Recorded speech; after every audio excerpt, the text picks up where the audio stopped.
প্রিয় দেশবাসী, আসসালামু আলাইকুম। আমি আপনাদের পান্না ভাই বলছি আমেরিকা থেকে।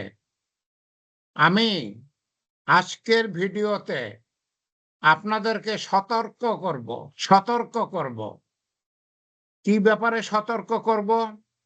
বাংলাদেশে শীঘ্রই একটা গৃহযুদ্ধ শুরু হবে। শেখ হাসিনা এবং ভারত সকল প্রস্তুতি নিয়েছে। সকল প্রস্তুতি নিয়েছে। যেকোনো সময় বাংলাদেশে গৃহযুদ্ধ শুরু হবে। আপনারা সবাই প্রস্তুত হন। আপনারা সবাই প্রস্তুত হন। গৃহযুদ্ধের জন্য প্রস্তুত হন এবং সেই গৃহযুদ্ধ দীর্ঘস্থায়ী হবে। দীর্ঘস্থায়ী হবে, অনেক দিন চলবে। বাংলাদেশ সরকার বাংলাদেশ সরকার সেই গৃহযুদ্ধের জন্য একেবারেই প্রস্তুত নয়।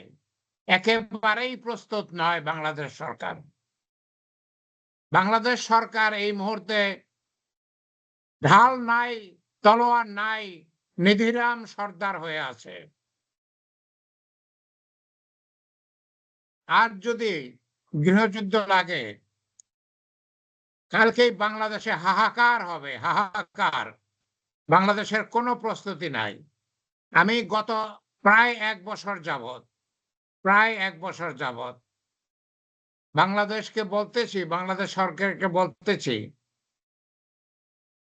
১৯৭১ সালের মুক্তিযুদ্ধের একজন গেরিলা কমান্ডার হিসাবে আমি তাদেরকে বলেছি, আপনারা প্রস্তুতি নেন।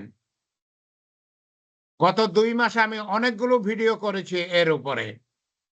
আপনারা প্রস্তুতি নেন। আপনারা প্রস্তুতি নেন। বাংলাদেশ সরকার, আপনারা দয়া করে প্রস্তুতি নেন। যদি আপনারা বাংলাদেশের স্বাধীনতা চিরতরে হারাতে না চান, যদি বাংলাদেশকে ভারতের কবজা রাজ্য, করদ রাজ্য করতে না চান, তাহলে অনতি বিলম্বে প্রস্তুতি নেন। আপনারা জুলাই ব্রিগেড গঠন করুন। কমপক্ষে ১০ লক্ষ ছাত্র শ্রমিক জনতা, তাদেরকে নিয়ে জুলাই ব্রিগেড গঠন করুন। তাদেরকে গেরিলা ট্রেনিং দেন। দেশ কিভাবে রক্ষা করতে হবে সেই ট্রেনিং দেন। তাদের জন্য ভালো অস্ত্র জোগাড় করেন। তাদের জন্য থাকা এবং খাওয়ার ব্যবস্থা করেন। যেকোনো সময় গৃহযুদ্ধ লেগে যাবে। গৃহযুদ্ধ একবার লেগে গেলে আপনারা আর সময় পাবেন না। আপনারা প্রস্তুতি নেওয়ার সময় পাবেন না। আপনারা তো বড় বড় নেতারা প্লেনে চড়ে বিদেশে চলে যাবেন। বাংলাদেশের সাধারণ মানুষের কি অবস্থা হবে? ওই ছাত্র শ্রমিক জনতা, যে ২ কোটি ছাত্র শ্রমিক জনতা শেখ হাসিনার বিরুদ্ধে রাস্তায় নেমে এসেছিল, তাদের কি অবস্থা হবে? তাদেরকে তো ধরে ধরে ফাঁসি দিবে। তাদেরকে তো ধরে ধরে ফাঁসি দিবে। বাংলাদেশের আপামর জনসাধারণ, যারা জুলাই বিপ্লবকে সমর্থন করেছে, সহযোগিতা করেছে, তাদের কি অবস্থা হবে? শুনুন, গৃহযুদ্ধ আসন্ন, ঘরের দরজায় চলে এসেছে প্রায়। যেকোনো সময় শুরু হবে। যেকোনো সময় আপনারা দরজায় খটখট শব্দ শুনবেন। গৃহযুদ্ধের শব্দ, খটখট শব্দ শুনবেন। গুলির আওয়াজ শুনবেন, বারুদের গন্ধ পাবেন। ভারত অত্যন্ত শক্তভাবে প্রস্তুতি নিয়েছে। শেখ হাসিনা বেশ কয়েক মাস যাবৎ আস্তে আস্তে তাদের লোকদেরকে ট্রেনিং দিয়ে বাংলাদেশে জমা করতেছে, বিশেষভাবে গোপালগঞ্জে। গোপালগঞ্জ এখন বাংলাদেশে ভারতের ঘাঁটি হয়েছে। গোপালগঞ্জ এখন বাংলাদেশে ভারতের একটা কেন্দ্র হয়েছে। আপনারা অনতিবিলম্বে প্রতিরোধ বাহিনী গড়ে তুলুন। যেকোনো সময় গৃহযুদ্ধ শুরু হবে। অনতিবিলম্বে প্রতিরোধ বাহিনী গড়ে তুলুন। আপনারা রিক্রুট করেন। ছাত্র শ্রমিক জনতা যারা মৃত্যুরও সামনে দাঁড়িয়েছিল, যারা ২,০০০ শহীদ হয়েছে, ৫০,০০০ আহত হয়েছে, তারা দেশকে ভালোবাসে। তারা জীবন দিয়ে দেশকে রক্ষা করবে। সেই ছাত্র শ্রমিক জনতা থেকে 10 লক্ষ নিয়োগ করেন, ট্রেনিং দেন, অস্ত্র জোগাড় করেন, থাকার জায়গা জোগাড় করেন, খাবারের জোগাড় করেন, প্রস্তুতি নেন। যেইভাবে ঘুমিয়ে ঘুমিয়ে দিন কাটাচ্ছেন ওভাবে চলবে না। বাংলাদেশ তার স্বাধীনতা হারাবে, চিরতরে হারাবে। ভারত এবার বাংলাদেশকে করদরাজ্য করে ফেলবে, সেই সিকিমের মতো। লোলক দর্জি সিকিমকে যেইভাবে ভারতের হাতে তুলে দিয়েছে, সিকিম তার স্বাধীনতা হারিয়েছে, ভারতের একটা করদরাজ্য হয়েছে। হাসিনা সেই একইভাবে বাংলাদেশকে মোদির হাতে তুলে দিয়েছে, মোদির হাতে তুলে দিয়েছে। এখন 1 বছর যাবৎ মোদি ক্ষমতা খাটাতে পারতেছে না বাংলাদেশে, যার জন্য সে গৃহযুদ্ধ শুরু করতেছে। এটা অত্যন্ত পরিষ্কার। আপনারা ভারতের মিডিয়াগুলো শোনেন, অত্যন্ত পরিষ্কার। গৃহযুদ্ধ আসন্ন, দরজায় উঁকি দিচ্ছে, যেকোনো সময় দরজায় খটখট করবে। গৃহযুদ্ধ আসন্ন। আপনারা কোনো প্রস্তুতি নিচ্ছেন না। আপনাদের কোনো প্রস্তুতি নাই। আপনাদের কোমর ভাঙ্গা যে পুলিশ আছে তারা আগেই পালাবে। শুধু পালাবে না, তারা তো হাসিনার পুলিশ, তারা হাসিনার সাথে যোগ দেবে। এক সেনাবাহিনী কি করবে? আমি সেনাবাহিনীকে এখনো ভালোবাসি। আমি জেনারেল ওয়াকার সাহেবকে এখনো সম্মান করি, ভালোবাসি। কিন্তু সেনাবাহিনী কি করবে?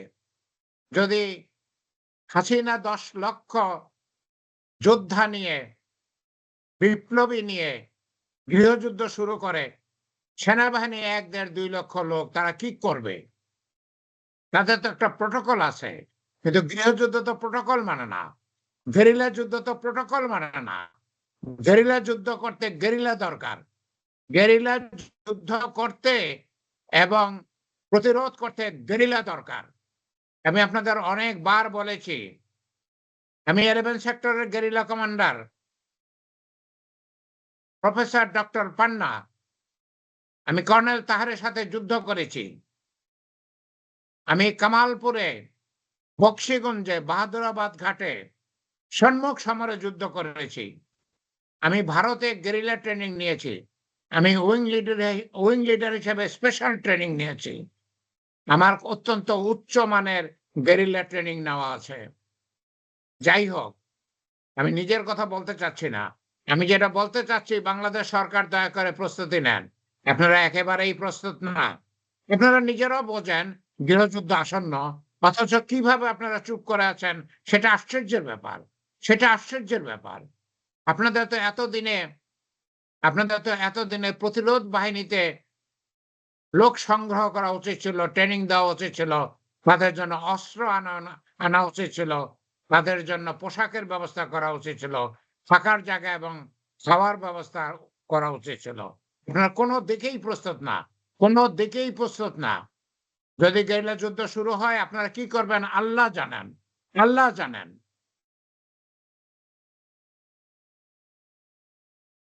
আমি অত্যন্ত চিন্তিত, আমি অত্যন্ত চিন্তিত।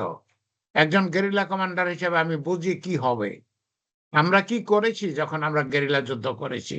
আমি জানি যে আওয়ামী লীগের, ভারতের গেরিলা বাহিনী যেই গৃহযুদ্ধ শুরু করবে, তারা কি করবে সেটা আমি আঁচ করতে পারি। তাদের কিভাবে প্রতিরোধ করতে হবে সেটা আমি কল্পনা করতে পারি। কারণ কারণ আমার প্রত্যক্ষ এক্সপেরিয়েন্স আছে। আমি এটা করেছি নিজে। আমি এর ট্রেনিং নিয়েছি।